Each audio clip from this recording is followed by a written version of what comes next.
सोनारी गावामध्ये डोंजा जिल्हा परिषदचे अधिकृत उमेदवार भाऊसाहेब खरसडे, पंचायत समितीचे अधिकृत उमेदवार राष्ट्रवादी काँग्रेस पक्षाचे मिस्किन, पलीकडच्या पंचायत समितीचे उमेदवार पंकज नाना पाटील, आपण सर्वजण उन्हामध्ये या ठिकाणी बराच वेळापासून उभा आहे. त्यामुळे माफी मागून सर्व व्यासपीठ पक्षाचे गावातले सोनारीला आलेले तालुक्यातील सर्व नागरिक, 28 तारखेला दुर्दैवी घटना घडली. सकाळी दादांच्या अपघाताची बातमी आपल्याला सोशल मीडियावर पाहायला मिळाली. ही बातमी कुणीतरी खोडसाळपणाने टाकली असेल अशी आपल्या सर्वांची समजूत होती, परंतु दुर्दैवानं ती बातमी खरी निघाली. माझ्यावर, तुमच्यावर, मतदारसंघावर नव्हे तर पूर्ण महाराष्ट्रावर आणि दादांच्या कुटुंबावर खूप मोठा आघात त्या ठिकाणी झाला आणि कधी न भरून निघणारा नुकसान आपलं या ठिकाणी झालेलं आहे. त्याची श्रद्धांजलीचा कार्यक्रम आपण या ठिकाणी घेतला. दादांचं माझ्यावर, माझे वडील कैलासवासी मारुतराव मोठे बाप्पा वारल्यानंतर 2-3 महिन्यातच मी त्यांना छोट्या मोठ्या कामाला भेटलो. तेव्हापासून ते आजपर्यंत त्यांचा आशीर्वाद, मार्गदर्शन मला लाभलं. मतदारसंघाला जास्तीचं लक्ष त्यांचं आपल्या मतदारसंघामध्ये होतं. प्रशासनावर त्यांचा दबाव होता. सत्तेत असलं तर कोणत्याही नेत्याचा अधिकारी ऐकतात. विरोधी पक्षामध्ये असताना सुद्धा दादांचा दबदबा होता. आपल्याला कुठली एखादी अडचण आली, आपलं तर काही कुठलं 2 नंबर नाही, कुठलं मोठं विषय नाही, परंतु समाजाचं, लोकांचं, मतदारसंघातलं एखादी अडचण आली, एखादा फोन केला इथून आपण, तर यंत्रणा दादा फिरवत होते. तुमच्या अतिवृष्टीच्या काळामध्ये त्या ठिकाणी लोक आपली अडकलेली होती.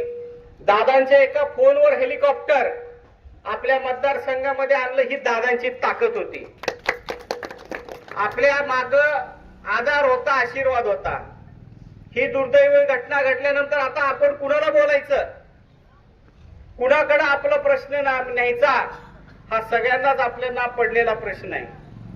परंतु दुसरीकडे दुर्दैव घटना घडली असली तरी दादांनी जो पक्ष मोठा केलाय त्या ठिकाणी त्याचे पक्षाचे कार्यकर्ते इलेक्शन मध्ये उभा आहेत. एरवी इलेक्शन नसतं तर महिनाभर आपला हा कार्यकर्ता घराच्या बाहेर निघाला नसता दुःखामुळं. परंतु आज एकीकडे इलेक्शन, एकीकडे दुर्दैवी घटना. आपण कुठलाही बँड, कुठलंही त्या ठिकाणी ढोलीबाजा नाही, कुठलंही त्या ठिकाणी फटाके नाहीत, त्या ठिकाणी कुठलाही प्रकारचा गाजावाजा न करता साध्या पद्धतीने प्रचार या ठिकाणी चालू केलेला आहे.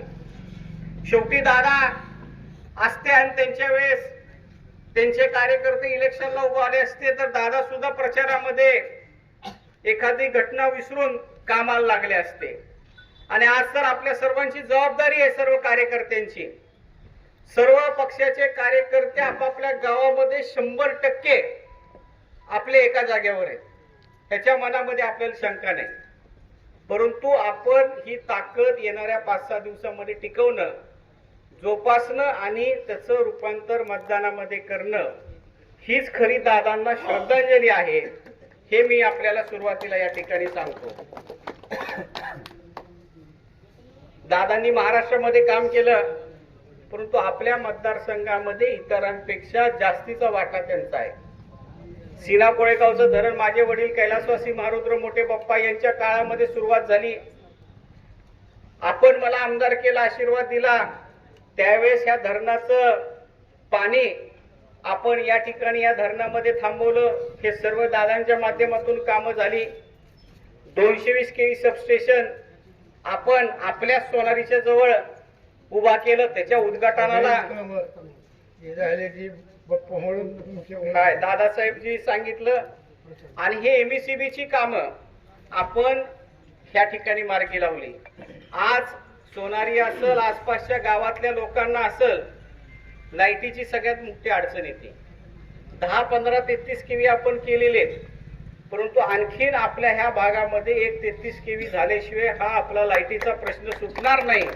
आणि 100% हे काम आपण या ठिकाणी मार्गी लावू, हे तुम्हाला मी या कार्यक्रमाच्या निमित्तानं सांगू इच्छितो. आपलं सोनारी हे ग्रामदैवत आहे. महाराष्ट्रातून लोक येतात. आज सुद्धा रविवारी बघा जत्रेचं यात्रेचं स्वरूप आहे. आणि ह्या गावाचा विकास करायचा असेल तर खऱ्या अर्थानं आपलं तीर्थक्षेत्रामध्ये आपलं गाव हे ब वर्गामध्ये आलं पाहिजे. ह्याच्यासाठी आपण आमदार असताना प्रयत्न केला. ब वर्गाचं महत्व एवढं आहे की एकदा ब वर्गामध्ये तुमचं नाव आलं की प्रत्येक वर्षी शासन तुम्हाला या ठिकाणी पैसे देते. आपल्यावर कोणाला टीका करायची नाही, काय नाही, परंतु जे आपण केलंय त्याची कागदपत्र पुरावे आपल्याकडे.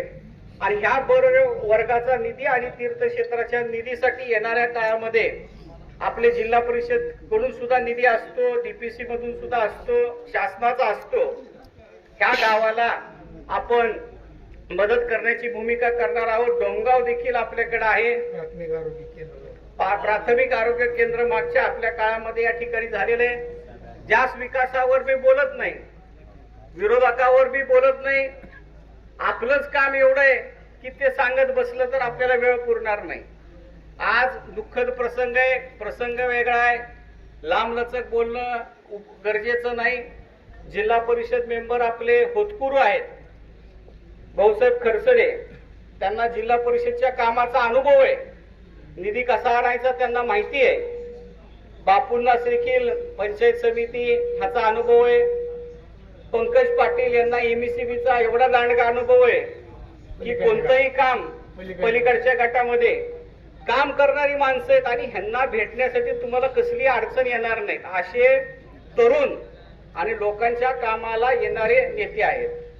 आणि ह्या सर्वांच्या मागे दादासाहेबांचा आपल्याला आशीर्वाद आहे. नेटके तात्या बरोबर आहेत आपल्या, अशोक बाबा आपल्या बरोबर आहेत, अनेक ज्येष्ठ मंडळी आपल्या बरोबर आहे. आपली टीम आहे तिथंच आहे. आणि आपली टीम एका जागेवर असल्यावर आजच्या ह्या राजकीय परिस्थितीमध्ये काय चित्र निकालामध्ये येणाऱ्या निवडणुकीमध्ये हे वेगळं आपल्याला या ठिकाणी सांगायची गरज नाही. फक्त चिकाटीनं आपण आपलं या ठिकाणी काम करावं.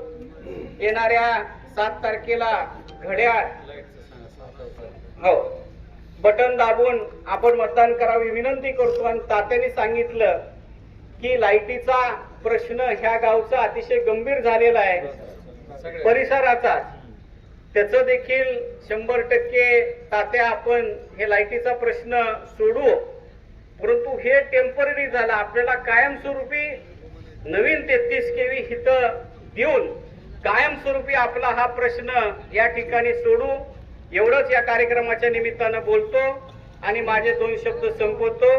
धन्यवाद.